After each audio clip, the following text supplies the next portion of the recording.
생명의 말씀 봅니다.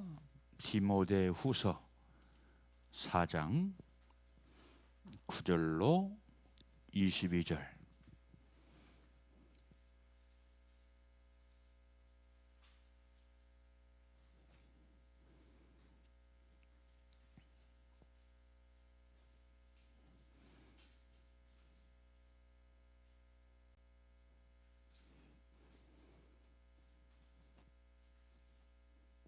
찾으셨으면 우리 다 함께 봉독합니다. 너는 어서 속히 내게 오라. 대만은 이 세상을 사랑하여 나를 버리고 데살로니가로 갔고, 그레스게는 갈라디아로, 디도는 달마데라고 갔고, 누가만 나와 함께 있느니라. 내가 올 때에 마가를 데리고 오라. 그가 나의 일에 유익하니라. 두기고는 에베소로 보내었노라. 내가 올 때에 내가 드로아 가부의 집에 둔 겉옷을 가지고 오고, 또 책은 특별히 가죽종에 쓴 것을 가져오라. 구리세공업자 알렉산더가 내게 해를 많이 입혔음에 주께서 그 행한 대로 그에게 갚으시리니 너도 그를 주의하라. 그가 우리 발을 심히 대적하였느니라. 내가 처음 변명할 때에 나와 함께한 자가 하나도 없고 다 나를 버렸으나 그들에게 허물을 돌리지 않기를 원하노라. 주께서 내게 대서서 나에게 힘을 주심은 나로 말미암아 선포된 말씀이 온전히 전파되어 모든 이방인이 듣게 하려 하심이니 내가 사자의 입에서 건짐 받았느니라. 주께서 나를 모든 악한 일에서 건져내시고 또 그의 천국에 들어가도록 구원하시리니 그에게 영광이 세세 무궁토록 있을지어다. 아멘. 브리스가와 아굴라와 및 오네시보로의 집에 문안하라. 에라스도는 고린도에 머물러 있고 드로비모는 병들어서 밀레도에 두었노니 너는 겨울 전에 어서 오라. 으블로와 부데와 리노와 루글라우디와 모든 형제가 다 내게 문안하노니라. 나는 주께서 내 심령에 함께 계시기를 바라노니 은혜가 너희와 함께 있을지어다. 아멘. 할렐루야. 셰카이나. 오늘도 주님의 은혜와 생명과 인격이 우리와 함께 하시기를 주님의 이름으로 축원합니다. 제가 20년 넘게 하는 설교 주제, 1년에 꼭 한 번씩 하는 설교 주제가 오늘 본문의 말씀입니다. 그러니까 작년에도 했고 재작년에도 똑같은 설교 했는데 올해도 목사님 또 똑같은 설교 하시네. 그렇게 생각하지 마시고 새로운 설교를 듣는다, 그런 마음을 가지고 말씀을 경청하는 귀한 시간 되시기를 주님의 이름으로 축원합니다. 저의 많은 그런 설교들은 대부분 여러분들이 설교 말씀을 들어서 아니면 카스에 쓰는 글을 통해서 야, 우리 목사님은 어떤 설교를 하느냐, 각성시키는 설교를 하는구나. 각성. 사람들이 망하는 것은 나 자신에 대한 각성이 없기 때문에 망하는 거죠. 그래서 우리는 늘 말씀을 통해서 나를 각성시키고 나를 흔들어 깨우는 그런 삶을 살아야 단 한 번 살아가는 내 인생의 사업에 있어서 실패하지 않는 그런 삶을 살게 될 줄로 믿습니다. 그래서 내 인생의 가장 큰 사업은 어떤 사업이냐? 내 인생을 성공시키는 사업이다. 그 사업이란 어떤 사업이냐? 구체적으로 복음 사업에 유익한 삶을 살아가는 것이다. 이것이 가장 귀한 것이죠. 여러분, 이제는 10월 말이 되었습니다. 이제 11월 달 몇 주만 되면은 찬설해가 내리고 이제는 겨울이 시작이 될 겁니다. 그래서 사람들이 벌써 이 겨우살이를 준비를 하더라고요. 우리 교인 가운데도 이미 김장을 한 가정이 있어요. 올해는 배추가 뿌리가 빨리 썩는데요. 그래서 김장을 미리 한 가정도 있는 것으로 그렇게 알고 있고, 군대 생활 전방에서 한 사람들은 잘 알겠지만은 전방은 9월 말부터 겨우살이를 준비를 합니다. 그래서 온 그런 군인들이 산에 올라가서 쌀이비를 채취를 해요. 쌀이비. 저는 이렇게 화천에서 이렇게 군대 생활을 했기 때문에 3번의 겨울을 보냈습니다. 그럴 때마다 꼭 모든 그런 장병들이 쌀이를 꺾으러 이 산에 올라갔던 그런 경험이 있고, 쌀이를 꺾는 것으로만 끝나는 것이 아니라 그것을 또 빗자루를 만들어서 겨울을 대비를 하게 됩니다. 자, 여러분들, 오늘 본문의 말씀은 바로 이 바울 사도께서 로마 옥중에 있으면서 다가오는 그런 겨울을 준비하기 위해서 믿음의 아들 디모데를 부르는 그런 내용이 되겠습니다. 여러분, 이 바울에게 있어서 이 생애의 마지막이 있었던 것처럼 바로 계절의 겨울도 다가왔어요. 우리 역시 마찬가지입니다. 제가 어릴 때는 60 넘은 할아버지, 할머니, 지금은 뭐 60 넘어서도 할머니, 할아버지 그렇게 얘기를 하지 않았습니다만, 저 어릴 때만 해도 한국 문화가 조금은 뒤처져 있었기 때문에 60 넘으면 벌써 할아버지, 할머니. 제 초등학교 때 역시 마찬가지로 그 당시는 흰 한복 저고리를 입고 다니는 그런 어르신들이 많이 있었거든요. 그때 벌써 60만 넘으면 팔짱을 끼고, 한복 저고리에 팔짱을 끼고 마른 기침을 하면서 그렇게 생활하는 모습을 보았습니다. 그런데 그때는 이 양반 참으로 오래 살았구나, 옛날 사람이구나, 어릴 때는 그렇게 생각을 했어요. 그런데 제가 이제 60 중반에 가까이 되다 보니까 인생은 참으로 짧구나.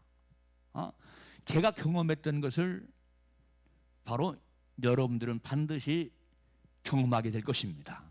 그런데 중요한 것은 젊을 때는 그걸 모른다는 거예요. 젊을 때는 내가 언제 어른 되지? 언제 나이 먹지? 그런 생각을 합니다만, 그렇지만 내가 나이를 먹으면 인생은 총알처럼 빠르구나 하는 것을 그때서야 알게 된다, 그런 얘기예요. 인생은 참으로 총알처럼 빨리 지나갑니다. 그래서 여러분들, 계절에 겨울이 다가오는 것처럼 우리 인생의 겨울도 반드시 돌아온다. 내 인생의 겨울을 맞이할 수 있다. 바로 육체의 겨울도 있고, 그리고 영혼의 겨울이 다가온다. 요즘 제가 피켓 계속 지금 4일 동안 들고 나가는 피켓이 있습니다. 바로 월동 준비. 월동 준비해라, 주 예수께 돌아오라 하는 그런 피켓을 들고 지금 나가고 있습니다.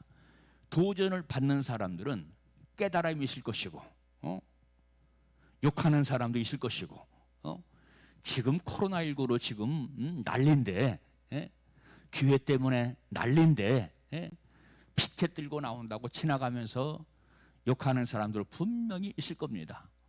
그 욕이 나에게는 영광이 되는 거예요. 욕을 해라, 나는 상관없다. 그 핍박과 그 욕이 나에게는 영광이 될 것이다. 그렇지만은 믿다가 사명감을 잃어버린 사람들, 아니면 어떤 그 전도의 도전을 받지 못하고 살아가는 사람들에게는 이러한 때도 코로나19로 지금 어려움을 당하고 있는 이런 때도 저 사람은 나와서 전도하네, 도전을 받는 사람이 있을 것입니다. 그래서 이래도 주님께 영광, 저래도 주님께 영광이기 때문에 저도 역시 마찬가지로 인생의 겨울이 점점 다가오고 있다는 사실을 알고 있기 때문에 나가는 거예요. 나가는 겁니다. 왜? 시간을 촌음같이 아끼기 위해서, 주님 나라의 유익한 자가 되기 위해서. 오늘 본문 바로 그 디모데후서 4장에는 사도 바울에게 있어서 유익한 자가 있고 무익한 자가 있어요. 내가 어떤 삶을 주님 앞에 살아갈 것이냐, 이거 너무 중요합니다. 인생은 단 한 번이라고 그랬어요. 인생은 연습이 없다고 그랬어요. 단 한 번의 인생, 주어진 내 인생을 알뜰살뜰하게 잘 관리해서 성공하는 삶을 살아야 할 텐데, 그 성공이 무엇이냐? 바로 첫째는 하나님에게 유익한 자가 되라. 주의 종에게 유익한 자가 되라. 사람들에게 유익한 자가 되라. 이것이 곧 내 인생의 월동 준비를 하는 것이다. 그런 얘기예요. 자, 그러면 내가 유익한 삶을 살려면 어떻게 해야 되느냐? 마음 관리를 잘해라. 마음 관리. 내가 다른 사람에게 유익한 삶을 살지 못하고 무익한 삶을 살아가는 것은 뭐를 관리를 못하기 때문에, 마음 관리를 못하기 때문에. 마음 관리를 못하니까 무엇도 안 되냐면 영성 관리도 안 되는 것이고, 그리고 신앙 관리도 안 되는 것이다. 그래서 여러분들 마음을 뺏기지 말아라. 마음을 뺏기려거든 하나님에게 뺏겨라.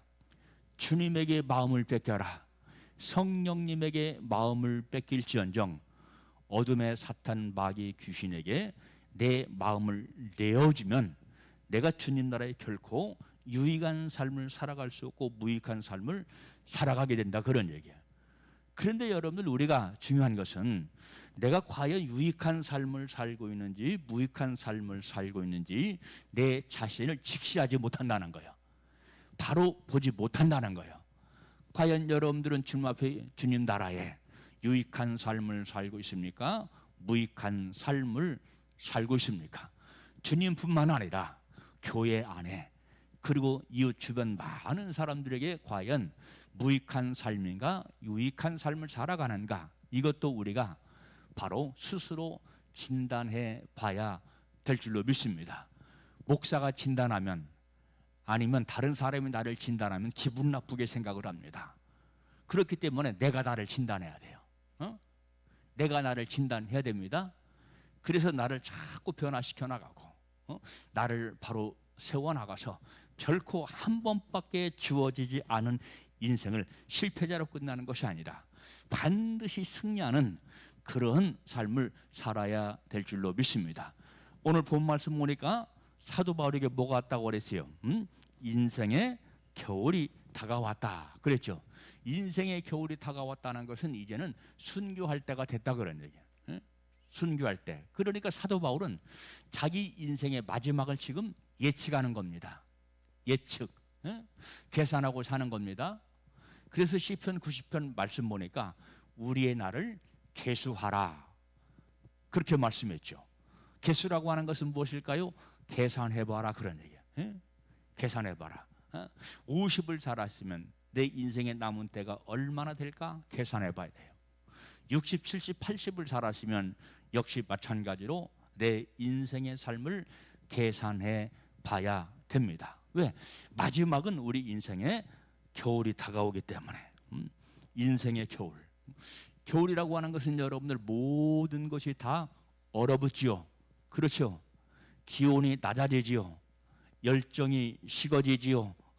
모든 활동이 둔해지지요. 중단되지요.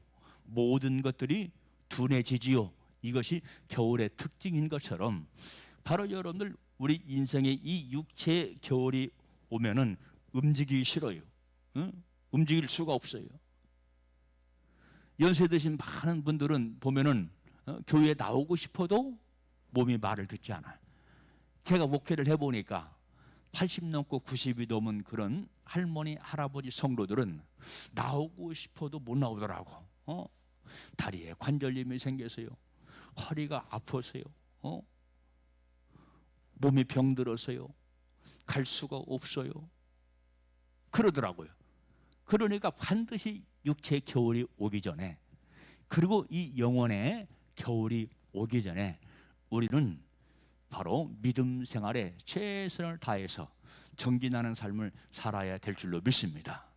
그렇게 살아야 하나님께 영광이 되고 하나님에게 유익한 자가 될 수 있다 이 말이야. 주의 몸된 교회에 유익한 자가 될 수 있다 이 말이야. 아까 박명순 사모가 바로 이 찬양과 경배를 인도하면서 얘기를 했잖아요. 이번 주에 우리 그 제 신학교 동기생들 6명이 교육관에 모였습니다. 제가 회장이 됐어요. 회장이 됐는데 돌아가면서 회장을 해요. 회장을 하는데 교회 상황복을 한번 해보쇼. 그랬더니 반토막, 군산에서 목회하는, 개척에서 목회하는 김안무개 목사님 교회는 한 5, 60명 정도 모였대요. 5, 60명 정도 그렇게 모이는데 지금은 한 평균 25명 정도, 25명 정도 모인다는 거예요. 자, 평안할 때는, 안전할 때는 열심히 교회를 출석했던 사람들이 조그마한 어려움 때문에 반토막이 났다 그런 얘기예요. 뭘 믿느냐 이 말이에요. 뭘 믿었냐 이 말이에요. 그동안 과연 예수 그리스도가 생명의 됨을 알고 예수를 믿었냐 이 말이에요. 여러분, 지금의 환난은 작은 환난입니다. 선견적인 그런 사명을 감당하는 바로 선지자나 목사님들은 앞으로 더 큰 것이 올 것이다. 앞으로 더 큰 환난이 올 것이다. 지금 우리가 겪는 고난은 아무것도 아니다. 더 큰 것이 올 것이다.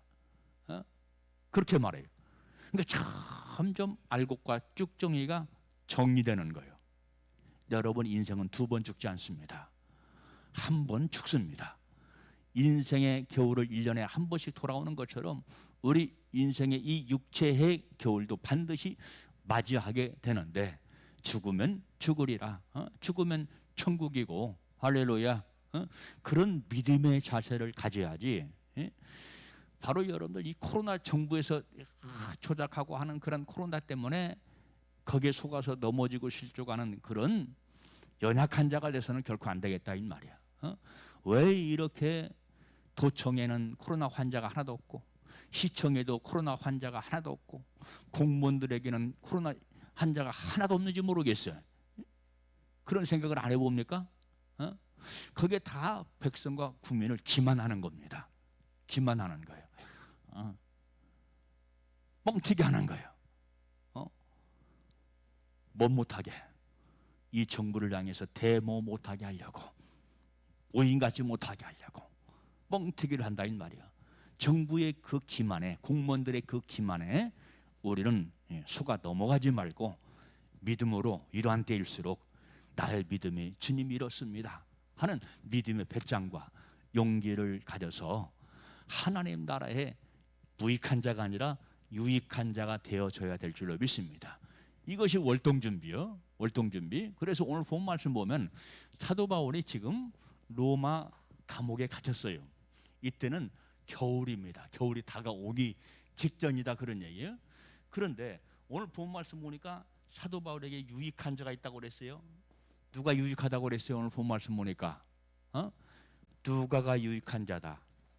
그리고 대마가 유익한 자다 그랬어요. 그런데 또 무익한 자가 나와요. 누가 무익하다고 그랬습니까? 누가? 대마라고 하는 사람. 대마는 바로 나를, 내 곁을 떠났다 그랬죠. 무익하다 그랬나? 무익하다. 자, 제가 아까 유익한 사람은 마태가 아니고 마가입니다. 마가. 마가는 나에게 유익한 자다. 그러니까 데리고 오라. 그렇게 말했죠. 그리고 사도 바울 곁을 다 떠났지만은 의사 누가만 내 곁에 있노라. 그렇게 말씀했습니다. 그러니까 이 사도 바울이 참 다가오는 영혼의 겨울도 있고 육체의 겨울도 있고 계절적인 그런 겨울이 다가오니까 그 마음이 얼마나 쓸쓸했을까요? 그렇죠? 동역자들이 다 떠나는 거예요. 사도 바울을 배신하고 다 떠나는 겁니다. 그러니까 참으로 슬펐을 거예요. 그리고 무익한 자가 있었다. 무익한 자가 누굽니까? 무익한 자가 오늘 본 말씀 보니까 구리장색 알렉산더. 구리장색 알렉산더가 나에게 해를 끼쳤다. 그렇습니다. 이게 무익한 자거든요. 그리고 대마 배신하고 떠나갔다. 역시 마찬가지로 사도 바울의 선교 사업에 무익한 자입니다. 그리고 사도행전 그 요한 3서 말씀 보면은 사도 요한에게도 유익한 자가 있고 무익한 자가 있어요. 가이오. 가이오는 진리 안에 있으므로 내가 기쁘다. 근데 디오데베라는 사람이 디오데베라는 사람이 나에게 큰 해를 끼쳤다 그랬어요. 구리장색 알렉산더가 바울에게 사역에 있어서 큰 해를 끼친 것처럼 디오데베라고 하는 사람은 사도 요한에게 큰 해를 끼쳤습니다. 자, 빌레몬서 말씀 보니까 사도 바울이 그 사람은 나에게 유익한 자다라고 하는 말씀이 나와요. 그 사람이 누구냐면 오네시모라고 하는 사람이에요. 오네시모. 감방에서 만났습니다. 그래서 이 오네시모라고 하는 사람은 빌레몬의 종으로서 빌레몬에게 경제적으로 큰 해를 끼치고 도망 나왔던 사람이에요. 근데 감방에서 만난 거야. 거기서 회개를 한 겁니다. 오네시모라고 하는 사람이 이제는 나에게 유익한 자가 되었다. 그러니 빌레몬아, 너도 이 오네시모를 영접하고 용서해라 하는 부탁의 말씀이 성경 말씀 가운데 기록이 되어져 있어요. 여러분, 사람과의 관계 속에서 다른 사람에게 아픔을 주고 고통을 주고 공격하고 해를 입히는 자가 아니라 무익한 자가 되고 유익한 자가 되고 덕을 끼치는 우리 모두가 되시기를 주님의 이름으로 축원합니다. 그것은 마음의 관리를 잘해요. 감정 관리를 잘해라. 아멘. 이걸 못하니까 사람들에게도 무익한 자가 되고 교회 안에 무익한 자가 되고 하나님과의 관계 속에서도 무익한 자가 되고 제 친구들 가운데도 이 교회가 반토막 났는데 그들이 이런 어려운 상황에 주어지지 않을 때는 믿음이 좋다, 내 믿음 나처럼 믿음 생활해라, 자기 믿음을 자랑하고 그랬을 겁니다. 그런데 이렇게 작은 어려움에도 나가 떨어지더라 그런 얘기. 그래서 교회 나오라고 하면 코로나 끝나면 나갈게요 그런다는 거예요. 이런 사람들은 언제든지 넘어질 사람이다. 언제든지 실족한 사람이다. 상황이 어려우면 어려울수록, 교회 환경이 어려우면 어려울수록 우리 믿음의 참 믿음의 사람들을 으쌰하면서 교회에 하나님 나라에 유익한 믿음의 삶을 살기로 마음으로 옹골지게 작정하고 결단하는 그런 믿음의 삶을 살아야 될 줄로 믿습니다. 그래야 내가 영광 중에 천국을 바라볼 수 있는 것이고 담대하게 구원의 소망을 가질 수가 있는 거예요. 흔들리는 사람이 여러분들 담대하게 큰 구원의 용기를 가질 수 있을까요? 그 용기 못 갖습니다. 믿음의 최선을 다한 사람들이 구원의 용기를 갖는 거예요. 내가 구원을 받을까 못 받을까, 구원을 받을까 못 받을까, 그런 신앙을 가져서는 결코 안 돼요. 담대한 믿음의 삶을 살아야 됩니다. 사도 바울은 선포합니다. 나는 멸류관이 예비되어져 있다. 나는 멸류관이 예비되어져 있어. 나는 죽든지 살든 나는 주님의 것이다. 그만큼 담대한 것은 왜 그렇습니까? 최선을 다했다 이 말이야. 생명의 관계 속에서 살았다 그런 얘기입니다. 자, 무엇은 반드시 다가온다고요? 계절적인 겨울이 다가오는 것처럼 우리 모든 인생들에게도 육체의 겨울 그리고 영혼의 겨울이 다가온다 하는 것을 잊지 말아야 될 줄로 믿습니다. 여러분들, 우리가 잘 아는 것처럼 시편 90편 10절 말씀 보니까 우리 연수는 70이요 강건하면 80이라도 그 연수의 자랑은 수고와 슬픔뿐이니 신속히 가니 우리가 날아가나이다 그랬어요. 젊을 때는 모른다니까요. 저도 국민학교 시절이 있어요. 저는 국민학교 출신이에요. 초등학교 출신이 아니고 국민학교, 중학교 다 기억납니다. 내가 어떻게 살았는지. 고등학교, 대학교, 대학원 다 기억납니다. 다 기억나요. 좋은 것도 기억나고 나쁜 것도 기억납니다. 기억에 남는 것은 왜 그렇습니까? 인생이 그만큼 신속하게 지나갔다 이 말이야. 까마득한 옛날 같지만 금방 지나갔다 그런 얘기예요. 응? 금방 지나갔어요. 이것은 나이를 먹어봐야 합니다. 먹어봐야 알아요. 먹어봐야 알기 때문에 젊은 애들은 겁없이 살잖아요. 함부로 살기도 하잖아요. 응? 여러분 우리 젊은 청년들한테 권고하고 싶은 것은 이 시대의 문화를 잘 분별해라. 문화, 이 세대 속에 흐르는 이 문화를 잘 구별해라. 이 문화는 병든 문화다, 타락한 문화다, 오염된 문화다. 그런데 젊은이들에게 있어서 이 문화를 즐길 수 있는 것은 참으로 타락한 문화일수록, 병든 문화일수록 세상이 좋은 거예요. 그 문화가 좋은 겁니다. 그렇지만 거기에는 어둠의 사탄의 역사가 함께 한다는 사실을 기억해야 될 줄로 믿어요. 그래서 사도 바울이 뭐라고 얘기했다고 그랬어? 참 그 요한계시록에서 요한이 뭐라고 말씀했다고 그랬어요? 내 백성아, 바벨론 거기에서 나오라 그랬죠. 바벨론은 세상을 뜻합니다. 세상 정치 권력, 세상 문화를 뜻합니다. 거기서 나오라는 거예요. 왜? 그가 있으면 죽으니까. 그러니까 여러분들 우리는 내 영혼을 살리고 내 육체를 살리는 쪽으로 믿음의 삶을 살고 세상을 살아가야지.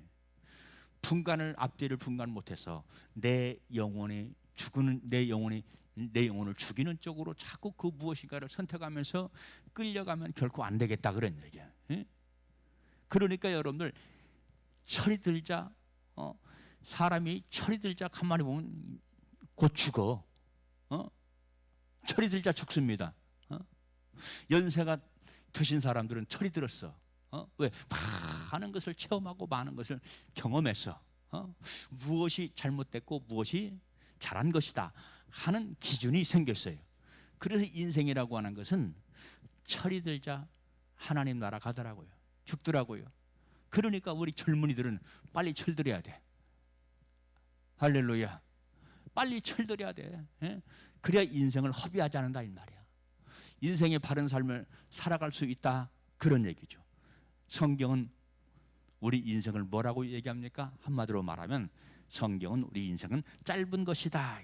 짧은 것이다. 잠깐이다라고 하는 공통점을 가지고 있어요. 그래서 여러분 우리에게 소리 없이 겨울이 다가오는 것처럼 우리 인생도 역시 마찬가지로 소리 없이 겨울이 다가온다.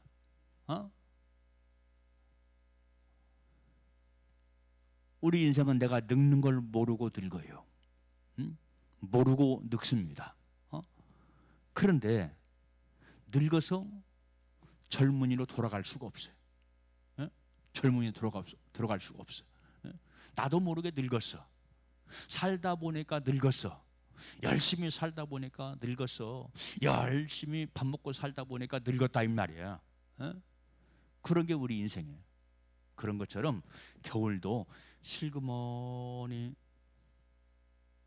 내 곁으로 다가온다 하는 것을 우리는 미리 계수해야 돼요.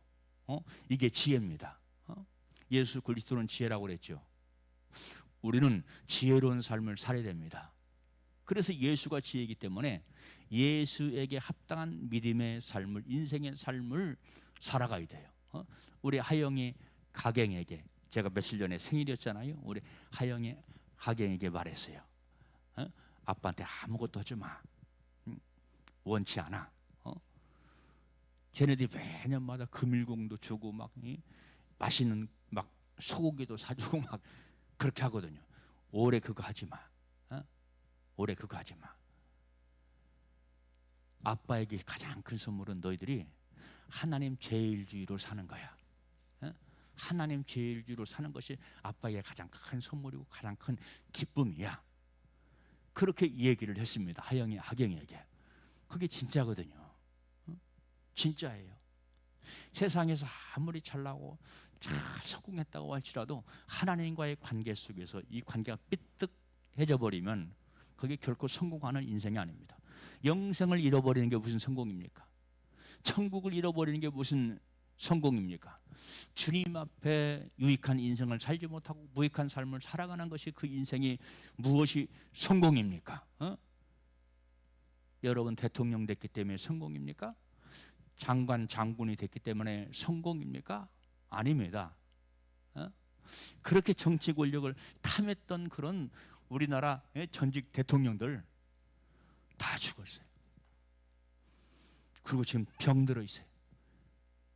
고랑고랑 하고 있습니다. 이게 우리 인생입니다. 세상적으로 권력을 잡아 성공했다고 많은 사람들이 부러워하지만 영적으로 보면 하나님과의 관계 속에서 과연 성공했느냐? 이것이 너무 중요한 거죠. 그러니까 세상 권세 명예 다 누려도 천국에서 아웃돼 버리면, 구원에서 아웃돼 버리면 아무것도 아니다. 가난하게 살아도 영생이 내 것이고, 할렐루야, 천국이 내 것이고, 내가 주님 나라를 유익하게 했다면 그게 바로 성공적인 인생이다. 그래서 여러분들, 우리는 세상을 부러워하지 마라. 세상 사람 부러워하지 마라. 세상 정치 권력 가진 자 부러워하지 마라. 좋은 집 가지고 있는 자 부러워하지 마라. 좋은 자동차 끌고 다니는 거 부러워하지 마라.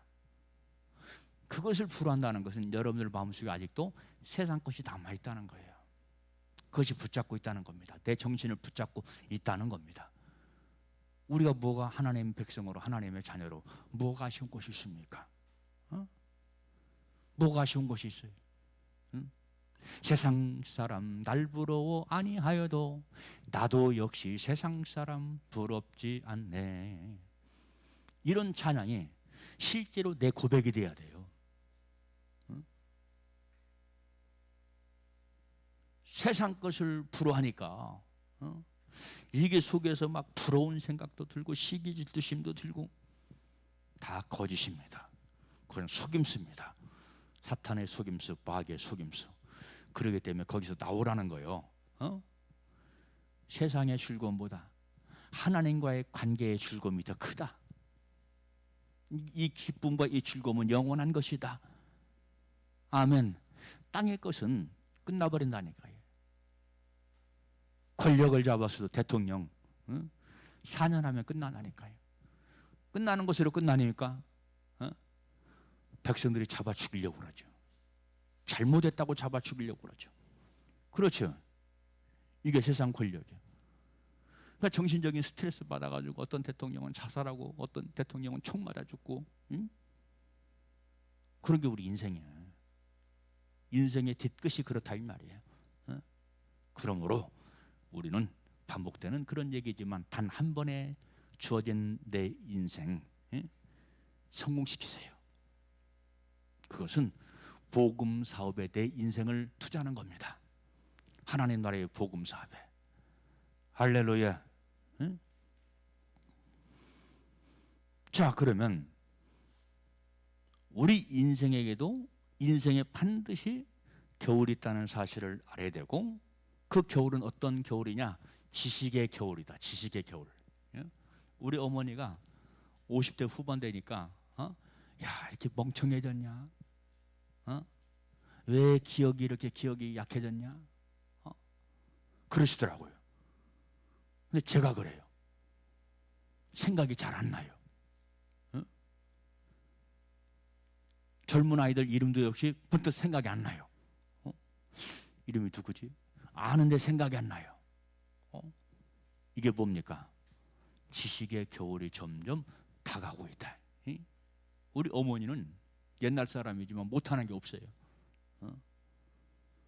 재봉질도, 나 어릴 때부터 재봉틀이 있어 집에.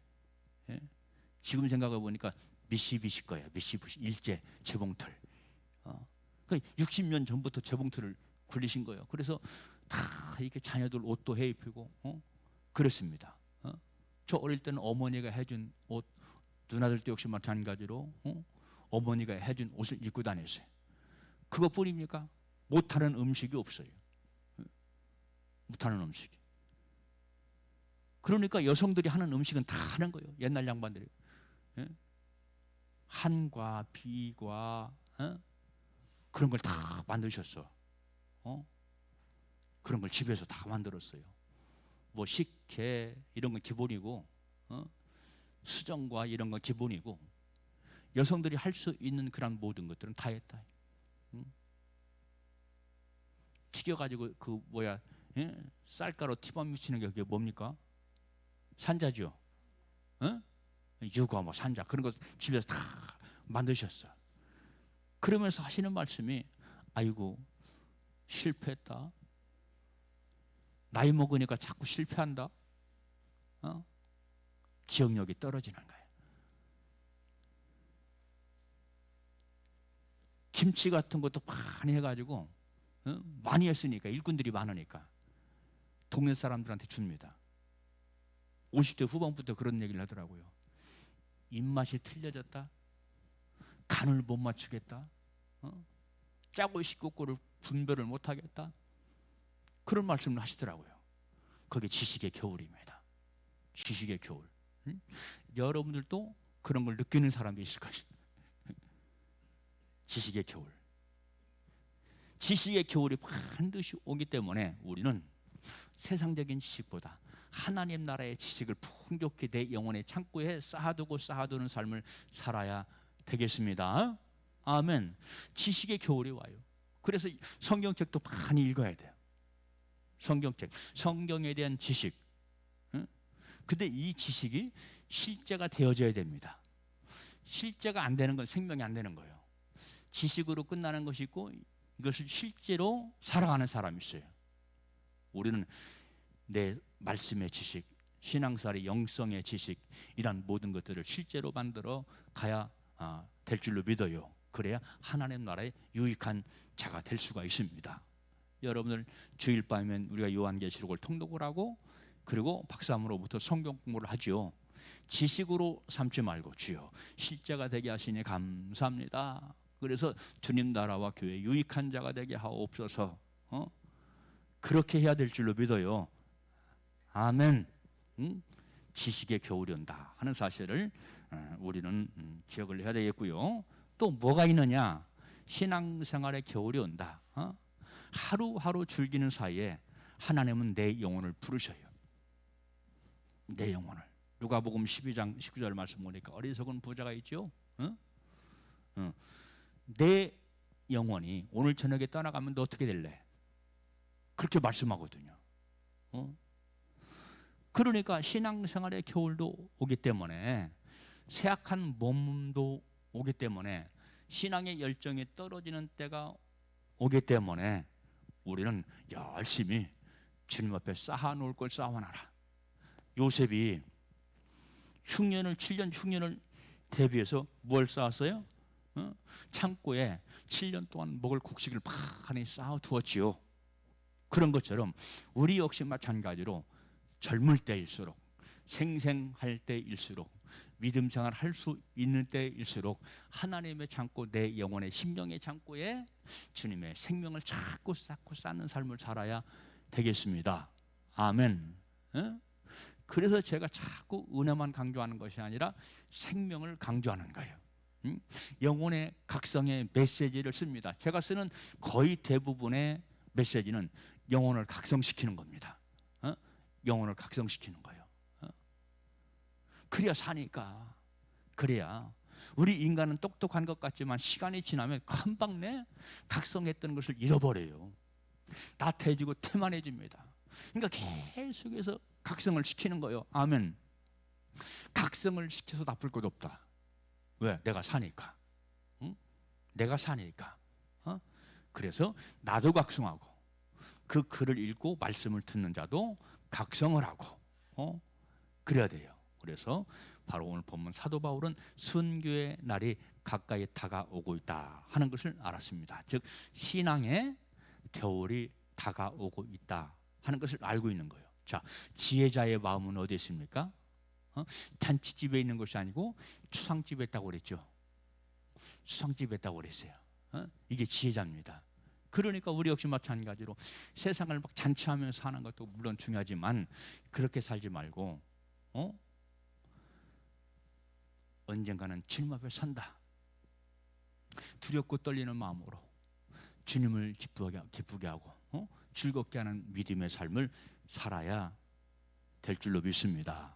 그래서 여러분들 세상 가요에도 보니까 김창완이라고 하는 가수가 부르는 노래가 있다고요. 그게 무슨 노래죠? 언젠간 가겠지. 푸르른 이 청춘. 세상 가요지만은 맞는 말이에요. 세상 가요지만은. 그리고 고인된 김희준 씨가 부른 노래가 있습니다. 하숙생이라고 하는 노래가 있어요. 인생은 나그네 길. 어디서 왔다가 어디로 가는가. 젊었을 때 그 양반이 그 노래 히트했거든. 열심히 부르더니 어떻게 됐어요? 그 양반도 세상을 남겨두고 떠나갔어요. 인기, 명예, 학벌 이런 모든 것들을 남겨두고 떠나갔어. 세상에서 하숙생으로 산 겁니다. 그러니까 성경은 우리에게 말씀하죠. 나그네처럼 살아라. 베드로가 말했죠. 너희들 세상에 사는데 말이야. 나그네처럼 살아라.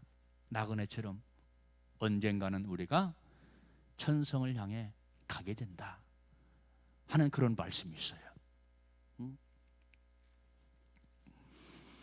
자, 두 번째, 너는 어서 오라 그랬어요. 빨리 와라 그러네. 다급하게 부릅니다. 다급하게 불러요. 바울이 디모데를 부른 이유는 바가를 데려오기 위해서이다. 왜? 오늘 본문 11절 말씀 보니까 유익한 일꾼이었기 때문에 유익한 일꾼이다 이 말이에요. 제가 잘 알고 있는 저기 익산에서 목회하고 있는 여자 목사님이 계세요. 여자 목사님이 계신데 그분이 개척을 해놓고 기도한 것이 있어요.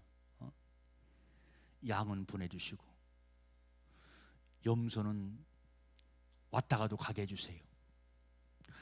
한참 기도했대. 왜? 양은 유익한 일꾼이니까, 염소는 무익한 사람이니까.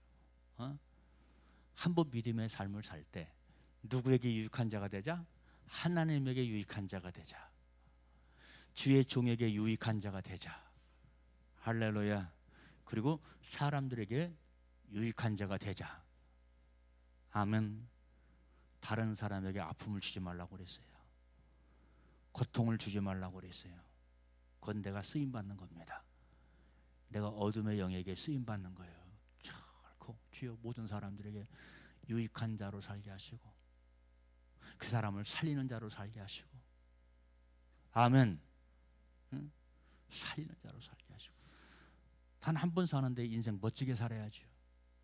아름답게 살아야죠. 덕을 끼치며 살아야죠. 그래 제가 몇 번 말한 것처럼 인생은 자수를 놓는 것 같다.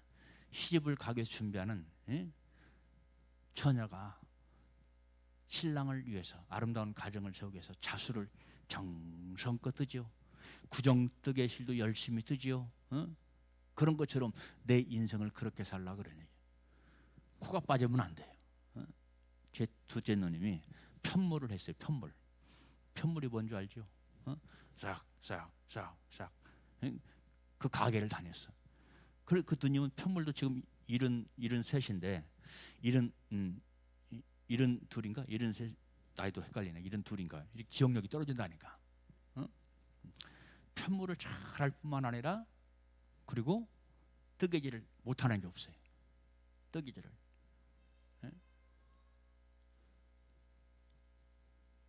그런데 가끔 보면 코가 빠지면